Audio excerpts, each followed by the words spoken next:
docteur Patricia Lefébure, médecin généraliste à Limay dans les Yvelines, près de Mantes-la-Jolie. Je m'appelle Émilie, je suis assistante médicale depuis 2020.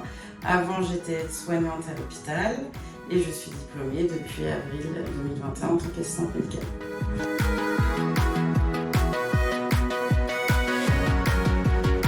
Alors, je fais les pré-consultations avant que les patients voient le docteur Lefébure. Je peux faire des électrocardiogrammes, la prise des tensions, la prise de poids. Les enfants, je les mesure et je les pèse. Je fais aussi les dossiers MDPH sur l'autonomie, les tests antigéniques en fonction de certains symptômes. Et puis ensuite, le patient attend en salle d'attente, puis voit docteur Lefébure.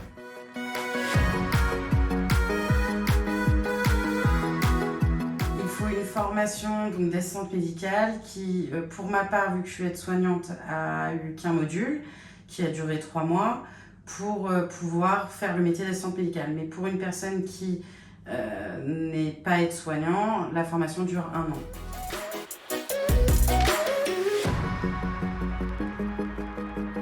Ce que j'aime dans le métier, c'est de pouvoir être avec le patient, de pouvoir avoir son suivi et de pouvoir avoir une proximité avec le patient.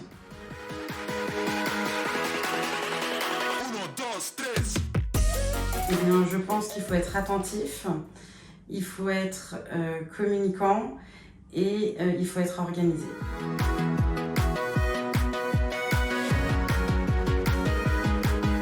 C'est quelque chose qui me trottait dans la tête depuis longtemps, donc je me suis dit on va peut-être essayer d'optimiser le temps médical et de se concentrer le médecin sur son travail pour pouvoir voir beaucoup plus de patients. Voilà.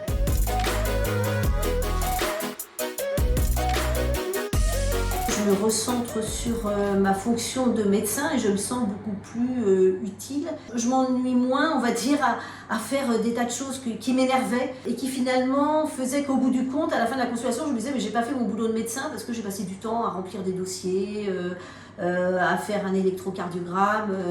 Et là, je suis beaucoup plus sereine alors que je vois beaucoup plus de patients et finalement, je suis moins fatiguée.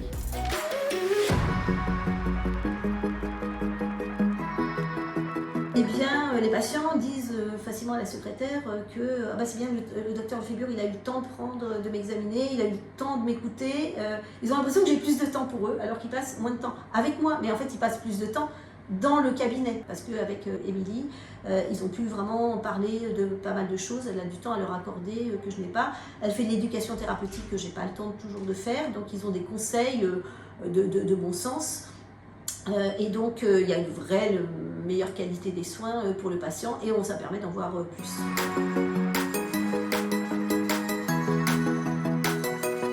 D'abord, il faut passer le cap de devenir employeur, ce qui n'est pas forcément ni dans nos gènes, ni surtout dans nos apprentissages. Le deuxième souci, c'est les locaux. Il faut aménager, il faut qu'elle ait un bureau, il faut qu'elle ait de l'informatique communicante, donc il faut modifier pas mal de choses. Et tout est quasiment double, donc ça a quand même un prix. Voilà, et c'est vraiment une autre manière de travailler.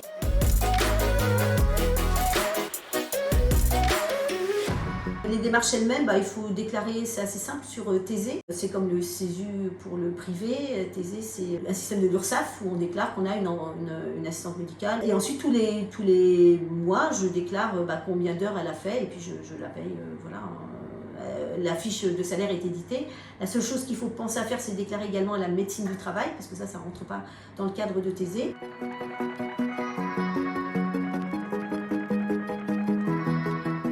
Alors l'aide qu'on a reçue, donc la première année, ça me paye le salaire de l'assistante médicale. Et ensuite, les 2 années suivantes, on touche les 2/3 à peu près de ses salaires. Le contrat est sur 5 ans. Les 2 dernières années, on touche un peu moins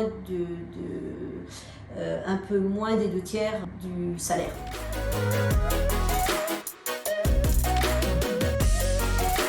Tous les généralistes peuvent bénéficier d'aide de la CEPAM pour embaucher une assistante médicale. Si on est dans les zones ZIP, ZIP+, enfin voilà, ils sont largement sous-dotés, on a droit donc à un assistant par médecin. Les conditions, c'est qu'on augmente notre patientèle, qu'elle ait la formation, qu'elle soit directement assistante, mais qu'elle ait une formation, elle nous est payée. Et dernière chose, on adhère à une CPTS sur nos territoires.